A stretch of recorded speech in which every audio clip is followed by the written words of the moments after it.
하나님은 용기 있는 사람을 쓰신다. 여호와의 종 모세가 죽은 후에 여호와께서 모세의 시종 눈의 아들 여호수아에게 일러 가라사대 내 종 모세가 죽었으니 이제 너는 이 모든 백성으로 더불어 일어나 이 요단을 건너 내가 그들 곧 이스라엘 자손에게 주는 땅으로 가라. 내가 모세에게 말한 바와 같이 무릇 너희 발바닥으로 밟는 곳을 내가 다 너희에게 주었노니 곧 광야와 이 레바논에서부터 큰 하수 유브라데에 이르는 헷 족속의 온 땅과 해지는 편 대해까지 너희 지경이 되리라. 너희 평생에 너를 능히 당할 자가 없으리니 내가 모세와 함께 있었던 것 같이 너와 함께 있을 것임이라. 내가 너를 떠나지 아니하며 버리지 아니하리니 마음을 강하게 하라. 담대히 하라. 너는 이 백성으로 내가 그 조상에게 맹세하여 주리라 한 땅을 얻게 하리라. 오직 너는 마음을 강하게 하고 극히 담대히 하여 나의 종 모세가 내게 명한 율법을 다 지켜 행하고 좌로나 우로나 치우치지 말라.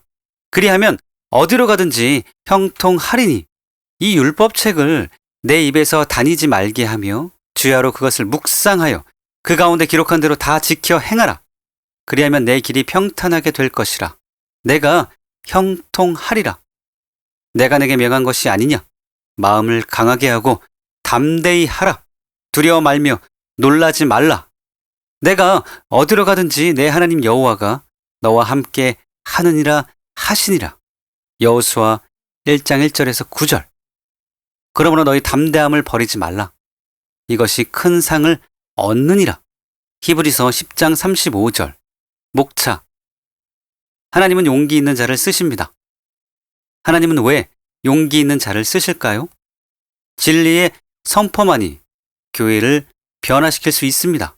그런데 바른 진리를 선포하려면 용기가 필요합니다. 성령의 권능만이 세상을 변화시킬 수 있습니다. 그런데 성령의 권능으로 쓰임 받으려면 용기가 필요합니다. 어떻게 해야 용기 있는 자가 될 수 있을까요? 용기는 참 믿음에서 나옵니다. 용기는 성령 충만에서 나옵니다. 용기는 하나님을 두려워하는 것에서 나옵니다. 용기는 하나님을 깊이 아는 것에서 나옵니다. 용기는 순수성에서 나옵니다. 서문. 2011년 6월 18일 집사람이 한 꿈을 꾸었습니다. 그 꿈의 내용은 다음과 같습니다. 꿈속에서 창고같이 물건이 많이 쌓인 장소에 목사님과 함께 있었습니다. 한쪽 박스가 많이 쌓인 곳의 구석을 보니 아주 작은 뱀의 꼬리가 보였습니다. 제가 목사님께 작은 뱀이 박스 뒤에 숨은 것 같다고 하니 뱀을 잡자고 하셨습니다. 작은 뱀이니 그냥 손으로 잡아도 되겠다며 그쪽으로 가셨습니다. 그래서 혼자 남아 반대편 박스를 보고 있었는데 갑자기 박스들이 쌓인 곳이 흔들리며 쌓여있던 물건들이 떨어졌습니다. 작은 뱀이면 저럴 리가 없는데 이상하다고 여기며 보고 있는데 마치 아나콘다와 같은 거대한 뱀이 나타났습니다. 저는 너무 놀라고 무서워서 목사님에게 우리가 도망가야 한다고 했는데 목사님은 이상하게도 전혀 두려워하지 않았습니다. 오히려 그 뱀을 잡아야 한다며 옆에 세워져 있는 팔치원과 같은 큰 칼을 들고 뱀이 달아난 곳으로 가셨습니다. 그곳에 사람 팔뚝만한 뱀 두세 마리가 더 보였습니다. 목사님이 그 뱀들을 보고 우선 이 뱀들부터 죽이자고 하시며 칼로 뱀들을 두 동강 내버렸습니다. 그 후 아나콘다 같은 큰 뱀은 목사님을 피해서 숨고 목사님은 그 뱀을 찾아다녔습니다. 저는 무서워서 빨리 이곳을 벗어나고 싶은데 목사님이 위자 2개를 밟고 그 위에 서 있으라고 하셨습니다. 균형을 잘 잡고 서 있으라고 하셨습니다. 마치 제가 뱀을 유인하는 미끼가 된 것 같았습니다. 이렇게 제가 위자를 밟고 서 있는 뒤에서 목사님이 큰 칼을 들고 뱀이 나오기를 기다리고 계셨습니다. 그때 알람 소리가 나서 잠에서 깨어났습니다. 여러분, 이 꿈의 의미가 무엇인지 아십니까? 이 꿈의 의미는 이러합니다.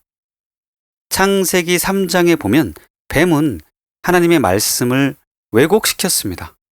여호와 하나님이 지으신 들짐승 중에 뱀이 가장 강교하더라. 뱀이 여자에게 물어 가로되 하나님이 참으로 너희더러 동산 모든 나무의 실과를 먹지 말라 하시더냐? 여자가 뱀에게 말하되 동산 나무의 실과를 우리가 먹을 수 있으나 동산 중앙에 있는 나무의 실과는 하나님의 말씀에 너희는 먹지도 말고 만지지도 말라. 너희가 죽을까 하노라 하셨느니라.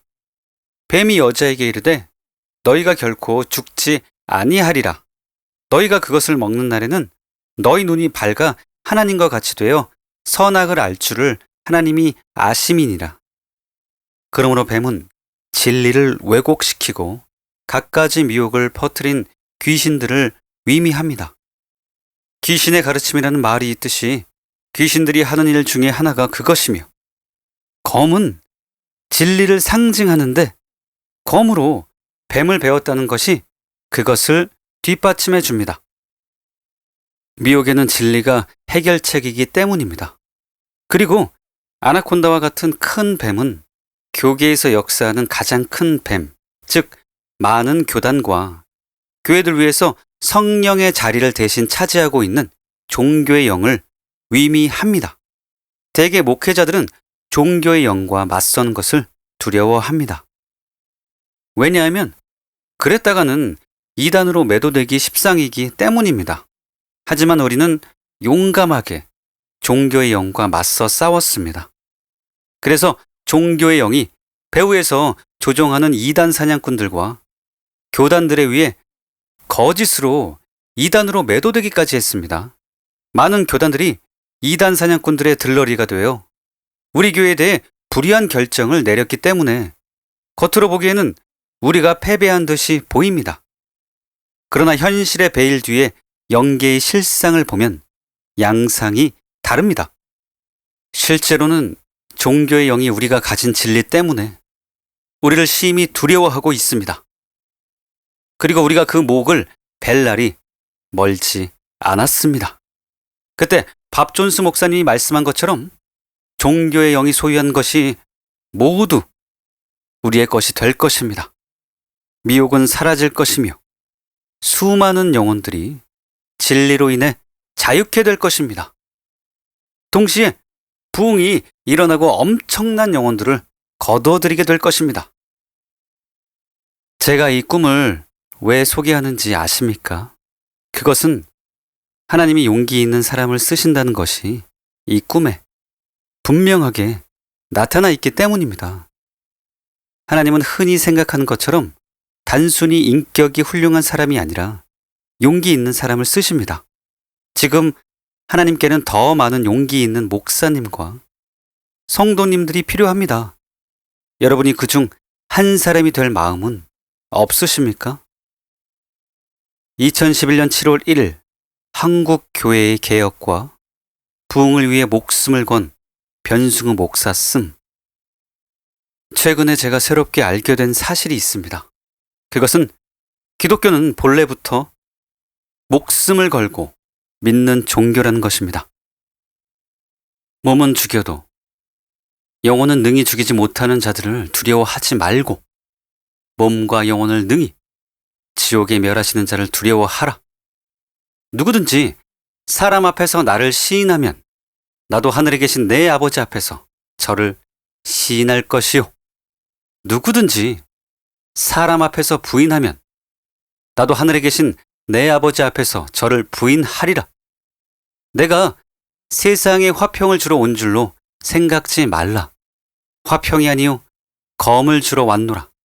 내가 온 것은 사람이 그 아비와 딸이 어미와 며느리가 시어미와 불화하게 하려 함이니 사람의 원수가 자기 집안 식구리라. 아비나 어미를 나보다 더 사랑하는 자는 내게 합당치 아니하고 아들이나 딸을 나보다 더 사랑하는 자도 내게 합당치 아니하고 또 자기 십자가를 지고 나를 쫓지 않는 자도 내게 합당치 아니하니라.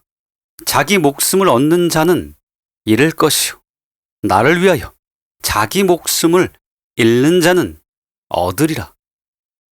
초대교회 성도들은 실제로 목숨 걸고 예수님을 믿었습니다.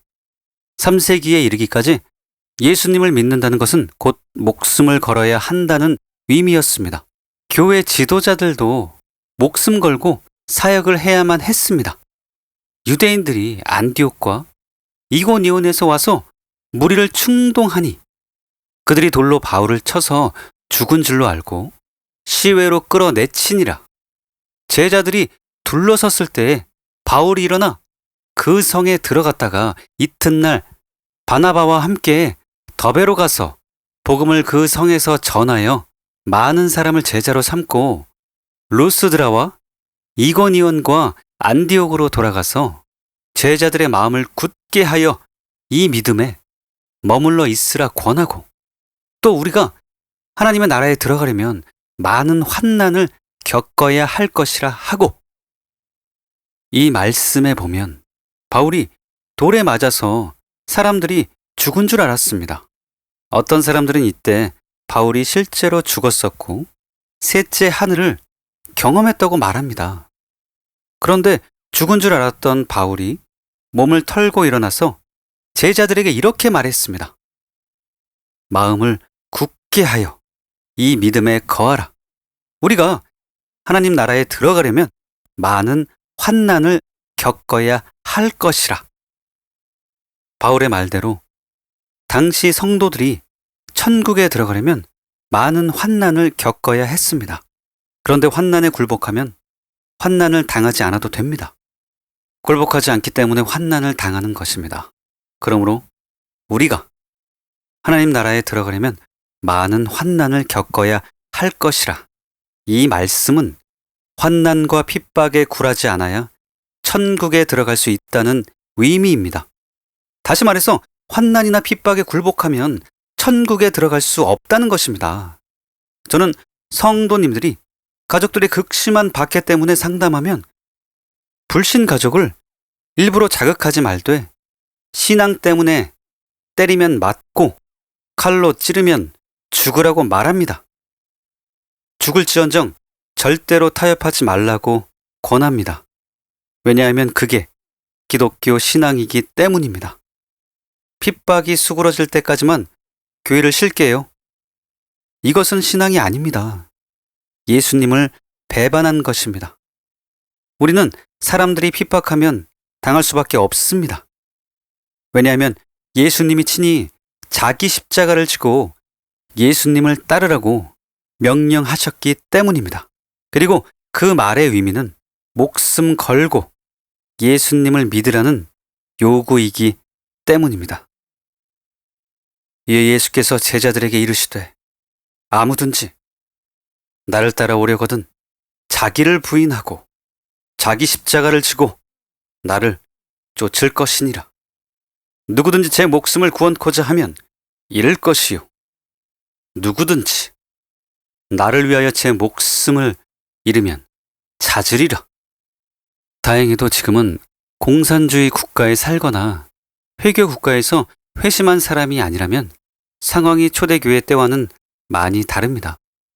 그래서 믿는 자들이 이 진리를 망각하고 너무 심약해져 있습니다. 그러나 정도의 차이가 있을 뿐 핍박은 여전히 존재합니다. 오늘날도 환난을 겪지 않고 하나님 나라에 들어갈 수는 없습니다. 이것은 사랑하는 교회 성도들에게는 배나 더 사실입니다. 여러분이 천국에 들어가려면 환난을 각오해야 합니다. 그리고 절대로 뒤로 물러서지 말아야 합니다. 이것은 다음 성경 구절에도 분명하게 나타나 있습니다. 보라, 내가 너희를 보냄이 양을 이리 가운데 보냄과 같도다. 그러므로 너희는 뱀같이 지혜롭고 비둘기같이 순결하라. 사람들을 삼가라. 저희가 너희를 공회에 넘겨주겠고 저희 회당에서 채찍질 하리라. 또 너희가 나를 인하여 총독들과 임금들 앞에서 끌려가리니 이는 저희와 이방인들에게 증거가 되게 하려 하심이라. 너희를 넘겨줄 때 어떻게 또는 무엇을 말할까 염려치 말라. 그때 무슨 말할 것을 주시리니 말하는 이는 너희가 아니라 너희 속에서 말씀하시는 자 곧 너희 아버지의 성령이시니라. 장차 형제가 형제를 아비가 자식을 죽는데 내어주며 자식들이 부모를 대적하여 죽게 하리라. 또 너희가 내 이름을 인하여 모든 사람에게 미움을 받을 것이나 나중까지 견디는 자는 구원을 얻으리라. 나중까지 견디는 자는 구원을 얻으리라. 이 말씀은 예수님이 제자들에게 하신 말씀입니다. 동시에 이것은 마지막 때를 사는 저와 여러분에게 하시는 말씀이기도 합니다. 왜냐하면 같은 말씀이 말세의 징조에 언급되어 있기 때문입니다. 그때 사람들이 너희를 환난에 넘겨주겠으며 너희를 죽이리니 너희가 내 이름을 위하여 모든 민족에게 미움을 받으리라. 그때 많은 사람이 실족하게 되어 서로 잡아주고 서로 미워하겠으며 거짓 선지자가 많이 일어나 많은 사람을 미혹하겠으며 불법이 성함으로 많은 사람의 사랑이 식어지리라. 그러나 끝까지 견디는 자는 구원을 얻으리라. 실제로 이런 시대가 다가오고 있습니다. 박해는 말세의 징조 중에 하나입니다. 더구나 요즘 통과서를 주장하는 사람들이 많습니다. 어쩌면 우리는 모두 7년 대환난을 통과하게 될지도 모릅니다. 그러나 끝까지 견디는 자는 구원을 얻으리라. 이 말씀은 진실로 저와 여러분을 위한 말씀입니다. 한편 주님이 이 구절에서 경고하신 것처럼 이미 교계 안에는 존 웨슬리와 로이드 존즈가 지적한 종류의 거짓 선지자들이 목사님들 안에 수두룩하고 목사님들이 정치적이 되어 거짓으로 이단으로 정죄하는 불법이 난무하고 목사님과 성도님들에게서 사랑이 식어지고 이기적이 되어 교단 이기주의와 개교회 이기주의가 심각한 상태입니다. 교계 내에서 이미 오래전에 정의가 무너졌고 진실은 더 이상 통하지 않습니다. 그러니 이런 상황에서 어떻게 핍박을 피할 수가 있겠습니까? 기독교는 처음부터 목숨 걸고 믿는 종교였습니다. 주판을 굴리면서 믿는 종교가 아닙니다. 그런데 오늘날은 평신도는 물론이요, 목사님들까지도 어찌나 그렇게 몸을 사리는지 참담한 마음입니다.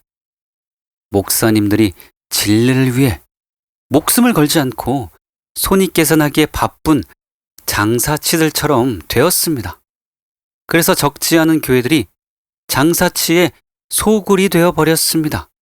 목사님들의 단체적인 침묵과 비겁함 때문에 한국교회는 형제를 참수하는 자인 마귀의 수하들인 이단 사냥꾼들의 손아래 떨어졌고 교단들은 예수님을 죽인 사내들인의 전철을 밟고 있습니다.